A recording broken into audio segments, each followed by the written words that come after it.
औज़ुबिल्लाहि मिनश्शैतानिर्रजीम। बिस्मिल्लाहिर्रहमानिर्रहीम। क़ाला तबारकल्लाहु तआला फ़िल क़ुरआनिल मजीद वल फ़ुरक़ानिल हमीद। बिस्मिल्लाहिर्रहमानिर्रहीम। वला तहीनू वला तहज़नू व अंतुमुल अअलौना इन कुंतुम मुमिनीन। सदक़ल्लाहुल मौलानाल अज़ीम। नहमदुहु व नुसल्ली अला रसूलिहिल करीम। अम्मा बाद।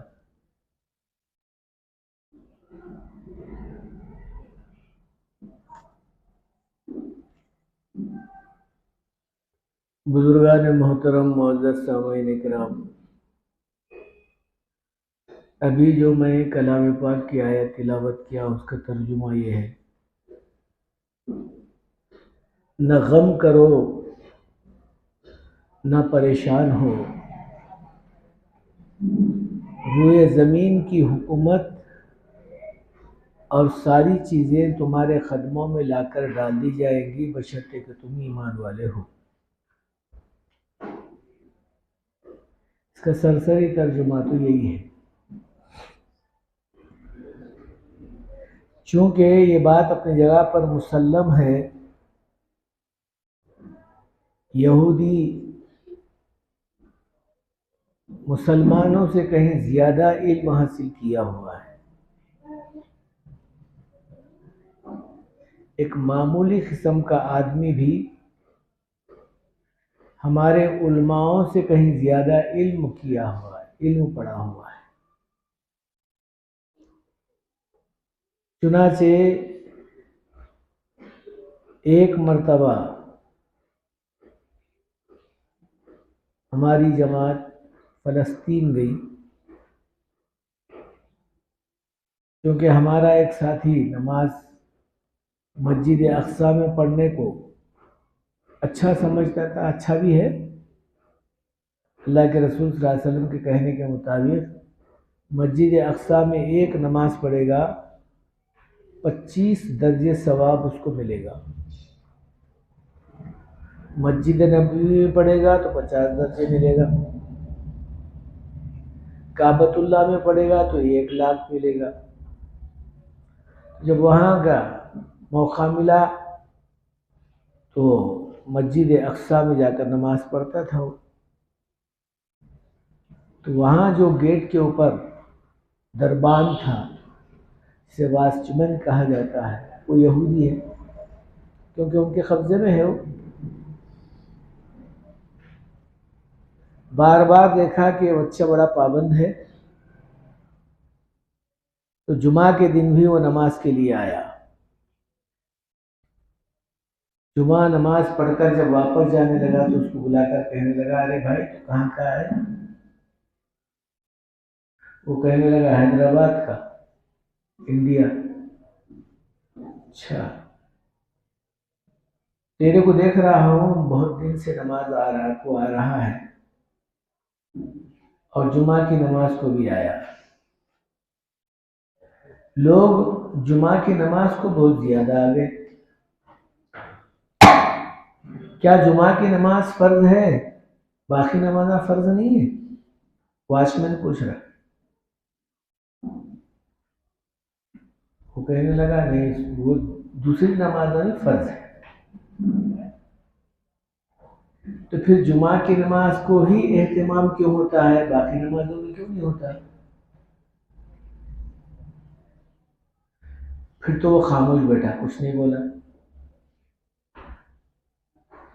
उसने कहा कि अच्छा, तुमको मालूम है ये मस्जिद अक़सा उमर फारूक के ज़माने में भी हमारे अंडर में था, और उस वक़्त उमर फारूक रज़ियल्लाहु ताला अन्हु अपनी कमेक को भिजा दिए थे लड़ाई के लिए, और बग़ैर लड़ाई के हम लोग चाबियाँ उनके हवाले कर दिए थे। मुख्तसर वाक़या ये है कि हज़रत उमर फारूक रज़ियल्लाहु ताला अन्हु को जो सिपाह सालार थे, उन्होंने ख़त लिखा। ज़माने में ख़तों का मामला था कि हजरत यहाँ के जो यहूदी है वो कह रहे हैं अगर तुम्हारा सरदार आ गया तो हम बगैर लड़ाई के ये चाबियां तुम्हारे को दे देंगे, ये हवाले कर देंगे, पर शर्त है कि तुम्हारा सरदार आना। लेकिन उस वक्त में वो लोग ये समझे कि हमारा सरदार जो इस वक्त जर्नल है, जो फौज का बड़ा है, जिम्मेदार है, वो हजरत खालिद बिन वलीद रज़ी अल्लाह ताला अन्हु थे। तो उनको लेकर आके सामने ठहरा कर देखने में ऐसा लगता था कि हजरत उमर फारूक और हजरत उमर यानी खालिद बिन वलीद रज़ी अल्लाह ताला अन्हु अगर कोई जल्दी देखता तो नहीं पहचान सकता था। चेहरे में, ऊंचाई में, जसामत में, कदामत में वैसे ही मालूम होते थे।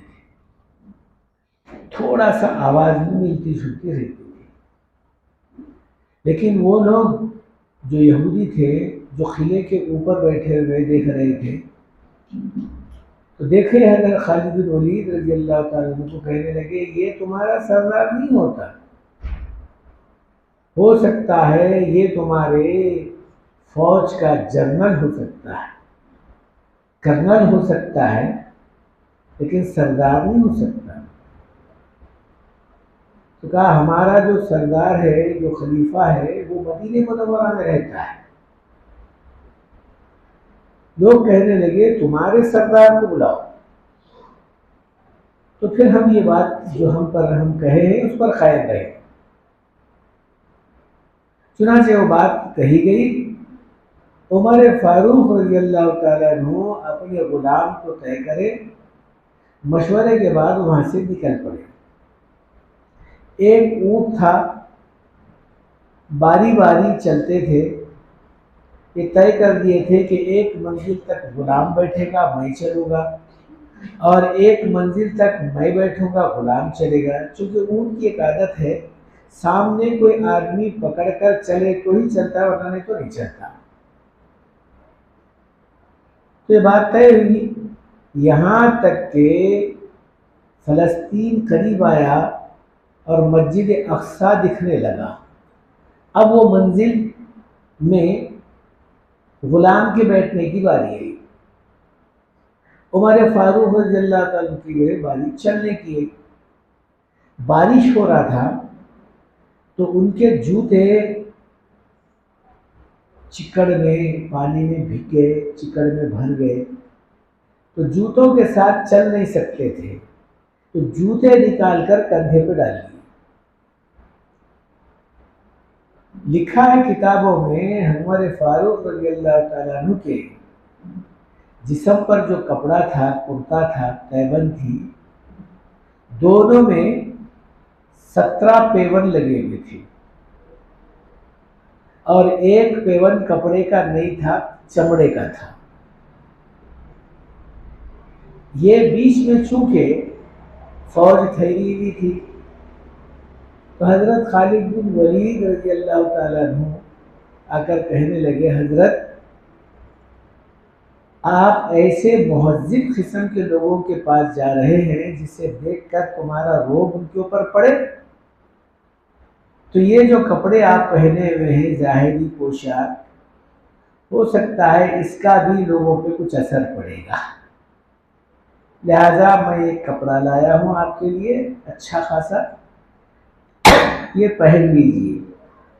बाज़ जगह पर लिखा हुआ इब्नुल बिन जर्राह रज़ी अल्लाह ताला अन्हु ने ये काम किया। हजरत उमर रज़ी अल्लाह ताला अन्हु को कहा कि ये ऊँट जो आप लेकर आए हैं, ऊँट के बजाय घोड़े की अगर सवारी हो तो अच्छा है। तो उमर फारूक रज़ी अल्लाह ताला अन्हु थोड़ा सा तवक्कुफ किया, वो कपड़े उतारे, वो लाए हुए कपड़े पहने और जो घोड़ा लाया गया था वो घोड़े पे सवार हुआ। थोड़ी दूर चले, उसके बाद आए, कपड़े भी उतार दिए, घोड़ा भी हवाले कर दिए, कहा कि लाओ मेरे कपड़े पुराने, मेरे कपड़े मेरे को दे दो। लोग कहने लगे हजरत क्या हो गया? कहा नहीं, पहले मेरे कपड़े दो, फिर बाद में बात करता हूँ। तो फिर उनके कपड़े दिए गए, वो कपड़े पहन लिए। वो जो घोड़ा था वो भी हवाले कर दिया। कहा क्या, मेरा ऊँट मेरे हवाले, क्योंकि मेरी बारी चलने की है और गुलाम की बारी बैठने की है। चूंकि रास्ते में वो जूते चिकड़ में भर गए थे, वो कंधे पे डाल लिए और नुकेल पकड़कर चल रहे हैं। ऊपर से जो बैठे हुए लोग थे वो देख रहे हैं। बहुत सारे लोगों को आप सुने होंगे कहते हुए कि भाई किताबों में लिखा हुआ था। नहीं, किताबों में लिखा हुआ नहीं है, ये बात अपनी जगह पर मुसल्लम है। वो लोग देखना चाह रहे थे। खलीफा कहते हैं चंद बादशाहों के ऊपर बादशाह। जैसा हमारे हिंदुस्तान का, चाहे उसको वजीर आजम बोलिए या प्रधानमंत्री बोलिए, एक बादशाही तो कहलाता है। तो ऐसे चंद मुल्कों के जो वजीर आजम उस जमाने में बादशाह कहलाते थे, उन बादशाहों के ऊपर एक बादशाह होता था, उसका नाम खलीफा। तो उमर फारूक रज़ी अल्लाह ताला अन्हु खलीफतुल मोमिनीन दुवम थे। पहले खलीफा तो हजरत उमर फारूक अबू बकर सिद्दीक रज़ी अल्लाह ताला अन्हु थे। दूसरे खलीफा चुनाचे जब देखे लोग ऊपर बैठकर कि खलीफा नुकेल पकड़कर आ रहा है, गुलाम ऊपर बैठा हुआ है। अब ये खुफिया यानी सीढ़ी जिसको कहते हैं, वो इतल्ला दे दी और देखा कि जिस्म के अंदर पूरे कपड़ों में 17 पेवर लगे हुए।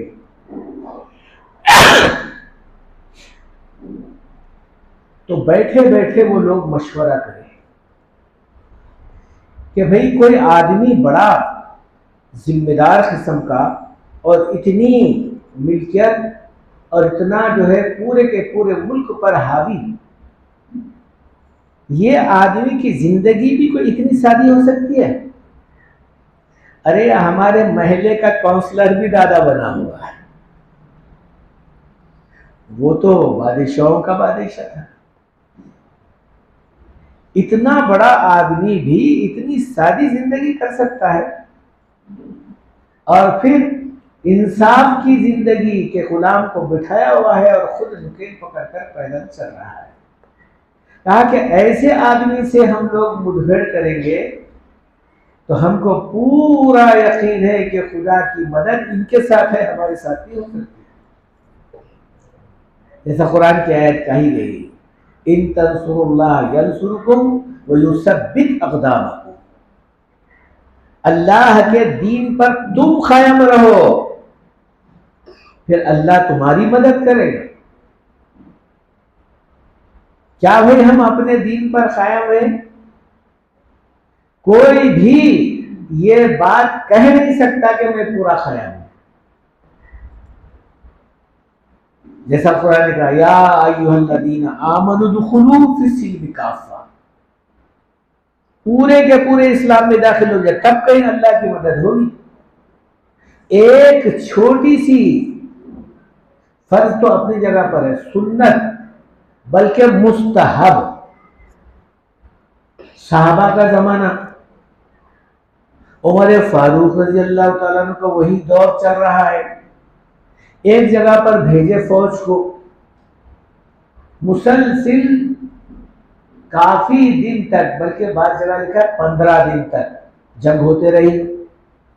साहबा का मामूल हमेशा ये रहा, जब किसी मुल्क पर जाते थे जंग के लिए, तो वो 2 बकरियों का दूध जितनी देर निचड़ते थे उतनी देर में या तो फतह पाकर आते थे। अब नाकामी का तो कोई सवाल ही नहीं पैदा होता था, फतह करके आ जाते। एक दिन ज्यादा से ज्यादा दूसरा दिन, लेकिन यहाँ 15 दिन हो गए लेकिन कोई फतह नहीं हो रही, क्या वजह है? तो वो जर्नल जो लिखे, खत लिखे और आदमी को भिजाकर हजरत उमर फारूक रज़ी अल्लाह अन्हु को इत्तला दिए कि हम 15 रोज से मुसलसिल जंग के मैदान में हैं लेकिन हमको फतह नहीं हो रही है। उमर फारूक रजी अल्लाह ताला ने ये नहीं कहा कि तलवार तेज करो, भाले बढ़ाते रहो, फौज को मैं भेजा रहा हूं मदद के लिए, इसको इस्तेमाल करो। हमारे दुनियावी लोगों की नजरें दुनिया की चीजों पर होती है, लेकिन अल्लाह वालों की हमेशा नजर अल्लाह पर, अल्लाह के अहकाम पर, नबी के सुन्नतों पर होती है।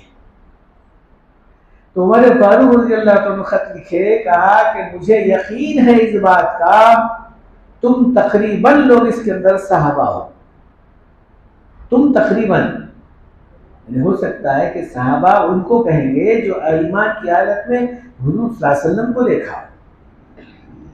अल्लाह के रसूल सल्लल्लाहु अलैहि वसल्लम दुनिया से जाकर करीब करीब 10-12 साल हो चुके, तो उसमें कुछ हजरात बाद में ईमान में दाखिल हुए, तो वो सहाबी नहीं कहलाते, ताबईन कहलाते, जो सहाबा को देखने वाले ताबईन कहलाते। तुम अक्सर इसके अंदर सहाबा हो जो नबी के सोहबत में रहे हो, सोहबत नबी के अंदर रहने वाला सहाबी कहलाता है। मुझे यकीन है तुम लोगों के फर्ज नहीं छूटती, मुझे यकीन है कि तुम लोगों के फर्ज नहीं छूटती, हाँ सुन्नतों में कुछ कमी आती होगी, क्योंकि आपको तो मालूम होना चाहिए बहुत सारी फर्जें सफर के दौरान खसर हो जाती है। कोई आदमी 48 मील यानी 78 किलोमीटर दूर अगर जाने का इरादा करके अपने गांव के बाहर निकल गया, तो अब उसको 4 रकात वाली नमाज 2 रकात हो जाती है, खसर बोलते हैं इसे। तो बहुत सारी चीजें जैसे सुन्नत है वो भी खत्म, सुन्नत मौक़िदा है तो सुन्नत गैर मौक़िदा नहीं पड़े तो कोई गुनाह नहीं होता। चुनांचे यूं फरमाया कि तुम बहुत सारे चीजों को शायद अल्लाह की तरफ से तुमको माफी का भी ऐलान है, लेकिन मैं ये समझता हूं कि सुन्नत रसूल को छोड़ना भी हमारे लिए मुनासिब नहीं है। देखो कोई सुन्नत तुम्हारे दरमियान में से छूट रही है क्या? अब सहाबा में पूरे के पूरे लोग बैठे मशवरा करने लगे कि भाई हमारे दरमियान में से कौन सी चीज छूट रही है। अब हर एक अपना अपना अपनी तलाशी दे रहे हैं। अब वो कहा कि हमारी एक चीज छूट रही है। इमाम शाफई के पास ये सुन्नत है और हनफी के पास मुस्तहब है मिसवाक का करना। हनफी के पास मुस्तहब है, शाफई के पास सुन्नत है। शाफई हजरात को अगर तुम देखेंगे तो नमाज को जाते जाते भी जेब में से निकाल के ये कर लेके फिर जेब रख लेते, क्योंकि अब वाजिब है, उनके पास सुन्नत है, हमारे पास मुस्तहब है। अगर मिसवाक करे तो कुल्ली करना भी है हमारे पास, क्योंकि मुंह का लुआब, मुंह की बदबू वगैरह सब उसके अंदर आ जाती है, तो इसके लिए कुल्ली करना भी है। खिलाल भी अगर करते हैं दांतों में यानी काली वगैरह करते हैं, उसके बाद भी कुल्ली करना है। चुनाचे सारे लोग मिल बैठकर ये बात तय हुई कि भाई हमारे दरमियान में मिसवाक की सुन्नत छूट रही है। अक्सर और बेशतर अरब हजरात शाफई तरीके पर गामजन हैं। तो अब जर्नलिस्ट जो थे कहने लगे कि भाई चलो एक लश्कर को भिजाया जाए और मिसवाक की लकड़ियां मंगाई जाए। जब मिसवाक की लकड़ी मंगाई गई, पीलू की जड़ या नीम की लकड़ी के साथ मिसवाक करना सुन्नत है, अल्लाह के रसूल सल्लल्लाहु अलैहि वसल्लम का फरमान मंगाई गई। और दूसरे दिन सुबह में सारे सहाबा मिसवाक करने लगे। अब चूंकि सहाबाए किराम की अक्सर बेशतर तहज्जुद भी नहीं छूटती थी, अब हमारी फजर भी होना मुश्किल है। जब वो लोग मिसवाक करने लगे तो दूरबीन से लोग वो जो सामने वाले थे यहूदी देखने लगे। अब रोब उनके दिल पर अल्लाह डाल रहे हैं। कहा कि ओहो, रोजाना हम इनको देखते थे तलवार और तीर तेज करते थे, रोजाना हम इनको देखते थे तलवार और तीर तेज करते थे, आज इनको इतना गुस्सा आया है कि दाता तेज कर रहे हैं। अब रोब अल्लाह डाल रहे हैं, क्योंकि एक चीज को वो जिंदा कर रहे हैं, यानी विश्वास को अल्लाह उनके दिलों पर रोब डाल रहे हैं। अक्सर वेस्तरों के दिलों पे रोब पड़ा तो कहने लगे कि भाई अब ये लोग जो दाता तेज कर रहे हैं, ऐसा मालूम हो रहा है कि हमको ये जिंदा चबा के खा देंगे। ये लोग खामोश बैठने वाले नहीं हैं, जहां कहीं भी जाके जीत कराते थे। लेकिन आज हमारे साथ जो लड़ रहे हैं, तकरीबन 15 दिन का अरसा हुआ, ये लोगों को बहुत गुस्सा आया तो आज दाता तेज कर रहे हैं। तकरीबन लोग जो हथियार फेंक कर जो भागने लगे, तो जनरल ने कहा कि अल्हम्दुलिल्लाह अल्लाह की मदद आ गई।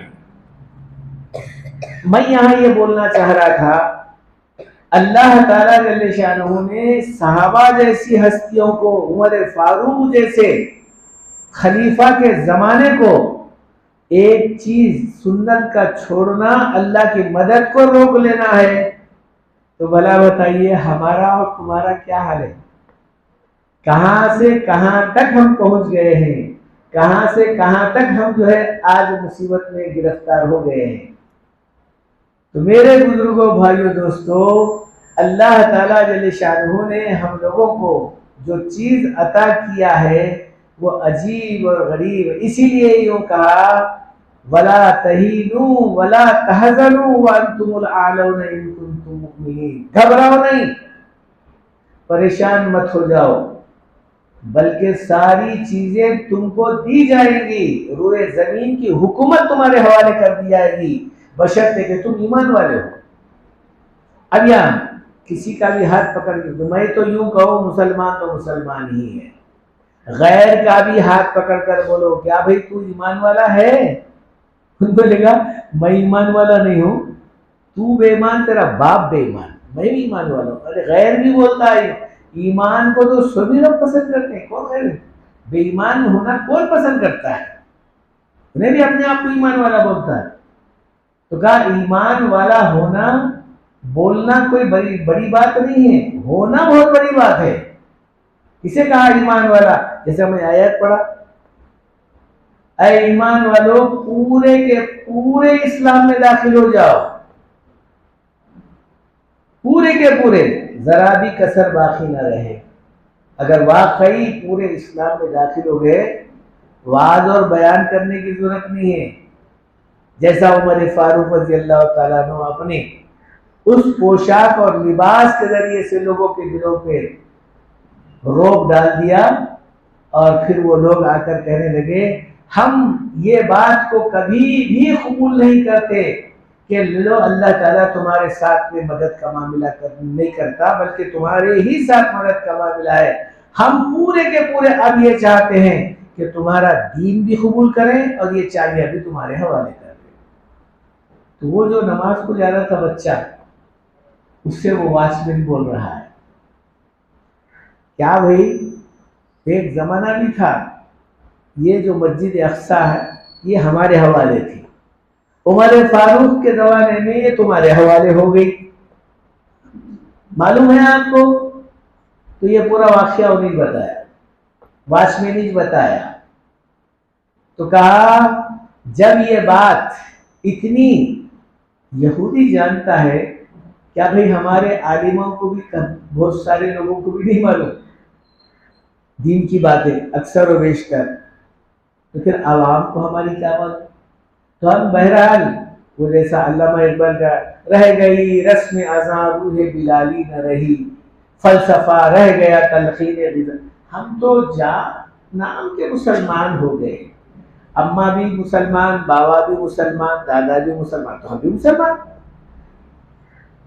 इस्लाम और ईमान और मुसलमान के जो अहकाम है, आमाल है, वो हम लोगों में नहीं है। अगर होते तो आज ये मुसीबत और परेशानी ना आती। बहरहाल मैं ये बात बता रहा था, यहूदी बहुत जानता है, हमसे बहुत जानता है। अब वो लोगों को ये मालूम, ये आयत करीमा की बड़ी बात बता रहा हूँ, वो जानता है इस आयत में जो कुरान में लिखा हुआ है उसको भी मालूम है, होकर रहेगा।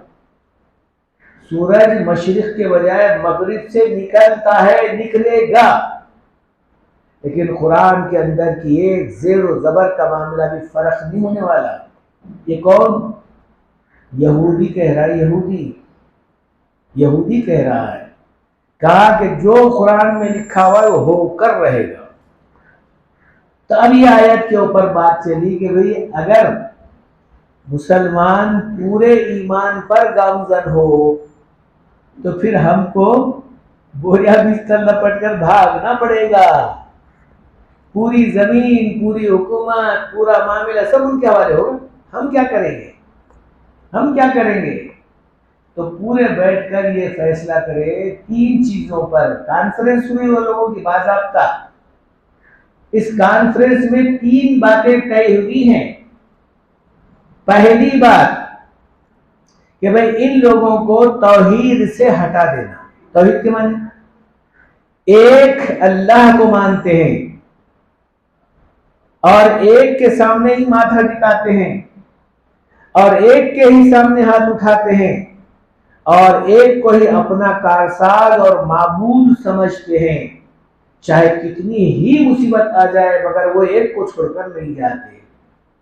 का जबान से कहना, जैसा अल्लामा इकबाल ने फिर ने कह दिया ला इलाहा इल्लल्लाह तो क्या हासिल, दिलो निगाह अगर मुसलमानी तो कुछ भी नहीं।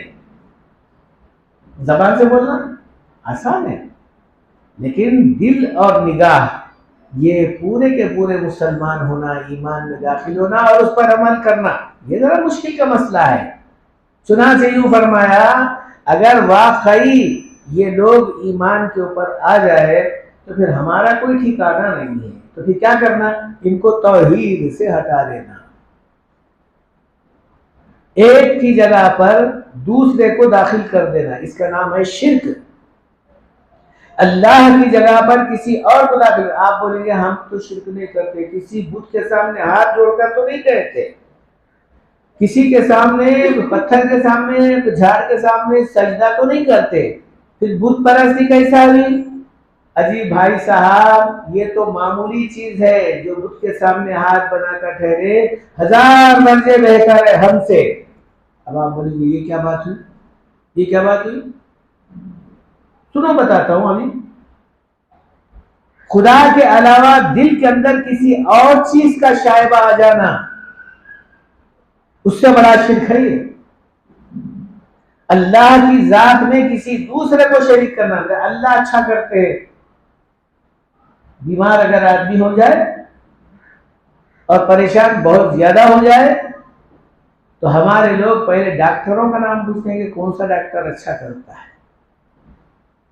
फलाने, वहां अच्छा नहीं हुआ, नहीं फलाने के पास जाओ, फलाने के पास जाओ।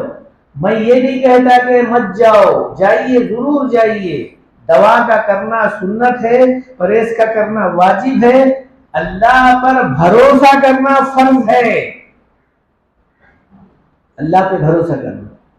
कहा कि ईमान वाला जाहिरी एतबार से सारी चीजें तो कर लेता है लेकिन अल्लाह पर भरोसा करता है। अल्लाह ही कम करने वाला है। क्यों? हम लोग पढ़े हैं वो शर्री वो खैरी मिनल्लाहि ताला, अच्छाई और बुराई सब अल्लाह की तरफ से आती है। अच्छा करे तो फलाना करा, बुरा करे तो कहा नहीं हमारा काम नहीं है। जो भी होता है वो अल्लाह की तरफ से। ये दिल के अंदर सख्ती के साथ बिठा लेना कि भाई कोई दूसरा नहीं। बारिश अगर हुई फसल खूब होती है, जाहिरी एतबार से होती है, हो सकता है फसल में भी नुकसान हो। क्या भाई अरबस्तान में बारिश होती है मगर सबसे ज्यादा वहां पर मिलता है। कोई हज को गए हुए हैं, कोई अरबस्तान गए हुए तो अच्छी तरह से जानते हैं सबसे ज्यादा वहां पर खाने पीने की चीजें वहां हमारे से ज्यादा, जहां पैदावार होती है हमसे कहीं ज्यादा वह अच्छी मिलती है। पैदावार ही नहीं होती वहां कहीं को मिलते। तो अल्लाह का वादा है, तुम इस बात पर बिल्कुल बेफिक्र रहिए। दाने दाने पर लिखा है खाने वाले का नाम, जिसको अल्लाह जहां पहुंचाना है पहुंचे, मगर अहकाम खुदा पर आप जमे रहिए। खुदा आसमानों से बरसा के बताएगा। पानी बरसते ना आसमान से, हो सकता है अल्लाह मियाँ बारिश के साथ साथ दाने भी बरसा सकता है। अल्लाह के पास कोई कमी थोड़ी है। तो मेरे बुजुर्गों दोस्तों, अल्लाह ताला के नजदीक कोई चीज की कमी नहीं है। जहां आदमी को यह उम्मीद थी कि अच्छा होगा, वहीं पर बुरा भी हो सकता है। आदमी को उम्मीद थी कि बहुत बुरा हो जाएगा मेरा, नहीं, अल्लाह ने अच्छा भी कर सकता है, अल्लाह के हाथ में है। हम तो पूरा भरोसा अल्लाह पर करते हैं। का जैसा आदमी दिल के अंदर अल्लाह का पूरा यकीन रखकर बैठता है, हर चीज के एतबार से भी यकीन करे, इसका नाम है ईमान का एक जुज है। जुज कुल नहीं हो सकता। कुल नहीं हो सकता। कुल कब होगा? जब पूरी तरीके से इस पर अमल करे, पूरी तरीके से अमल करे। चाहे आदमी रात के 12 बजे उठाए, वो जो चाह छुरा लेकर तलवार लेकर आदमी के सीने पर सवार हो और कहा कि दब बस तेरे जो है अभी 2 मिनट का भी टाइम नहीं, तेरे भोग दे तो कत्ल कर देता हूँ, सोहत में जबान है हाल से। अरे तू क्या कत्ल करता रे अल्लाह के बंदे? अल्लाह चाहे तो कत्ल होगा, वरना नहीं तो अल्लाह मुझे बचाना चाहे तू तो क्या कर देगा, तेरा बाप भी कुछ नहीं कर सकता। मगर दिल में हैबत होगी, परेशान हो जाएगा। बचने की फिक्र नहीं करना, ये नहीं बोल रहा। हैबत का होना इंसान के वजह से हो सकता है, थोड़ा सा होगा, लेकिन पूरी तरीके से कि भाई मैं अब तो मर गया, खत्म हो गया, तूझ बचाने वाला, तूझ मेरा खुदा, ये कौन सी जो है, ये तो शिर्क है ना, ये तो गलत बात है ना। तो मेरे बुजुर्गों दोस्तों, वो लोग पहले से इस बात का तहिया कर लिए थे कि भाई 3 चीजें इसके अंदर से खत्म कर देना, मुसलमान के अंदर से या ईमान वाले के अंदर से ये 3 चीजों को निकालना। जो सबसे पहली चीज है वो तौहीद को खत्म कर देना। अल्लाह की जात पर जो यकीन कर रहा था, उस यकीन को खत्म करके किसी दूसरी चीज का इसके अंदर दाखिल कर देना। और इस पर कोशिश भी की जा रही है।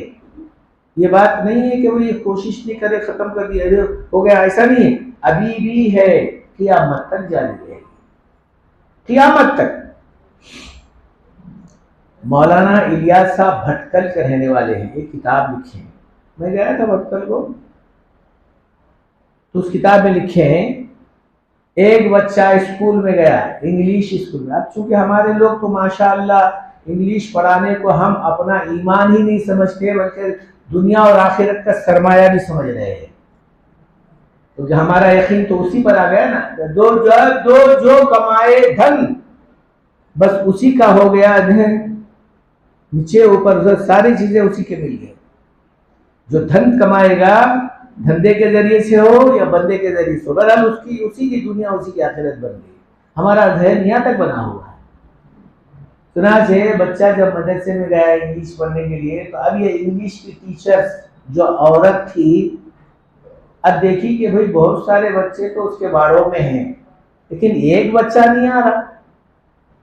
वो बाज़ाब्ता टोपी लगाया हुआ है और फिर आकर बिस्मिल्लाहिर्रहमानिर्रहीम बोल के किताब खोल रहा है। इसको किस तरह से समझाना? तो उसका पेन निकाल ली, उस इंटरवल में गया या बाजू देख रहा था, उसका पेन निकाल लेकर ऊपर लगा दी, और ऐसा जो है मामला की कि अरे बच्चों खुदा है?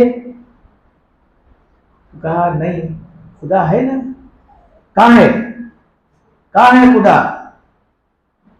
अब उसमें से वो बच्चा बोलने लगा खुदा नहीं है, क्या नहीं है? तो उन्होंने बोला अकल है। वही बच्चा बोला, क्योंकि वो बच्चे के जो माँ बाप थे वो जरा दीनदार थे, घर में जो है तालीम चलती थी, किताबी तालीम, फ़ज़ाइल आमाल वगैरह पढ़ते थे, तबलीग जमात में लगे हुए थे। तो बच्चा बोला अकल है, तो कहा खुदा नहीं है, कहा जो दिखता है वो है, जो नहीं दिखता वो नहीं है। टीचर सिखा दी बच्चों को। तो उन्होंने बोला जो अकल है कहाँ है, कहाँ दिख रही है, कहाँ दिख रही है? तो इन बोली अब इन्हें जरा मेरे ऊपर सवार हुई सरकार दिख रहा है, अब इसको किस तरह से करना, इनको गोलमाल करना। तो पेन निकाल कर ऊपर जो है लगा दी। अब सब बच्चे, अब वो बच्चा बोलेगा मेरा पेन गया, मेरा पेन चोरी हो गया, मेरा पेन चोरी हो गया। तो टीचर बोली, अरे भाई तू खुदा को मानता है ना, खुदा से पूछ, ए खुदा मेरा पेन दे दे, ए खुदा मेरा पेन दे दे। अब वो बच्चा जो है 2-3-4 मरतबे बोला, है खुदा मेरा, छोटा बच्चा है वो, आया ही नहीं। तब टीचर बुलाकर बोली, तू इधर आ। आया बच्चा, ए मसीह मेरा पेन दे दे, ए मसीह मेरा पेन दे दे, बोल। तो बोला, ए मसीह मेरा पेन। वो पाँव में बटन रखी थी उन्हें, जैसा बटन दबाए तो ऊपर से पेन गिर गया। जैसा उन्हें बोला ओ मसीह मेरा पेन दे दे, तो बटन दबा दी, पेन नीचे गिर गया। तो बच्चों को बहकाने का तरीका इस तरीके से कर रहे हैं लोग, एक नहीं कई तरीके से जो कर रहे हैं। हॉस्पिटल में ऊपर लगाए फातिमा हॉस्पिटल। अब लोग जो है जो जा रहे हैं, हमारे बुजुर्गों का नाम, हमारे असलाफ का नाम, हमारे जो है फातिमा रजी अल्लाह का नाम, फातिमा हॉस्पिटल। अंदर गए तो पूरे का पूरा अमला यहूदियों का है। बच्चों को जो निकाह पैदा होते ही ले जाके जो डब्बे में रख रहे हैं वो क्या है, शायद बहुत सारे लोगों को इसका इल्म नहीं है। लोग बता रहे, डॉक्टर बता रहे, नहीं बच्चे को इरखान होता है, इसीलिए डब्बे में अगर रख दिए तो गर्मी की वजह से इरखान खत्म हो जाता है। इरखान कुछ भी नहीं है, वो एक नमूना, एक चाल है। कहा जो बच्चा बचपन में पैदा होते ही जहां अजान दी जाती है, सीधे कान में दाएं कान में अकामत दी जाती है, तो फिर वो बच्चा मरने तक एक खुदा की बात करता है, दूसरे खुदा चाहे जान जाने दो मगर कुछ नहीं कर सकता। अब ये बात वो लोगों के दरमियान है, ये क्या बात है, ये बच्चे के अंदर ऐसी सख्ती क्यों, एक ही खुदा को मानता है, दूसरे को मानता ही नहीं। तो कहा इनको बचपन में जो कान में अजान दूसरे कान में अकामत दी जाती है, इसकी वजह से ये बच्चा जो है अपनी जगह पर मजबूत होता है। तो इसको बचपन में ही इसके जो है कान के अंदर, पहले अजान देने से पहले हो या अजान के बाद, बहरहाल इसका जो है कान के अंदर कुछ ऐसी जो है बातें शुरू करा देना जिसकी वजह से इसका जहन उसको कबूल करे। हालांकि बच्चा है वो कबूल नहीं कर, क्या करेगा वो। अब वो चीजें जो अंदर जहाँ बताई जाती है, अब वो नहीं मालूम क्या क्या जो है अंदर कराई जाती है, क्या क्या अंदर सिखाई जाती है। तो हमारे बुजुर्गों ने ये लिखा, मौलाना इलियास साहब लिखी हुई बातें बता रहा हूँ। तो मेरे बुजुर्गों दोस्तों, ये सारी की सारी चीजें बचपन से लेके आखिर जमाने तक लोगों की पूरी कोशिश है कि तौहीद से इनको हटाया जाए। आज हमारा माहौल इतना पीछे गया है, इतना पीछे गया है कि हम लोग देखकर बाद वक्त पे परेशान होते कि अल्लाह अब क्या होगा हमारी कौम का, अब क्या होगा हमारी उम्मत का, अब क्या होगा आगे ईमान और मुसलमानों का। तो कहा हालत ये बनी है, बहुत दूर की बात तो नहीं करूंगा, बल्कि एक छोटी सी मामूली बात, ऊपर से अगर चिपला गिरी, नमाज में ठहरने वाले हजरात नाचना शुरू कर देंगे। किसके ऊपर घुसती है, किसके पैजामे में घुसती है, किसके ऊपर चढ़ जाती है, भागाबाजी शुरू कर देते। मैं देख कर बोल रहा हूँ आंखों से, कहीं ये सुनी हुई बातें नहीं कर रहा हूँ, देख कर बोल रहा हूँ। तो हमारा ईमान इतना कमजोर और इतना वो सीधा कि हम मामूली सी छोटी सी चिपलक को भी डरने वाले बने।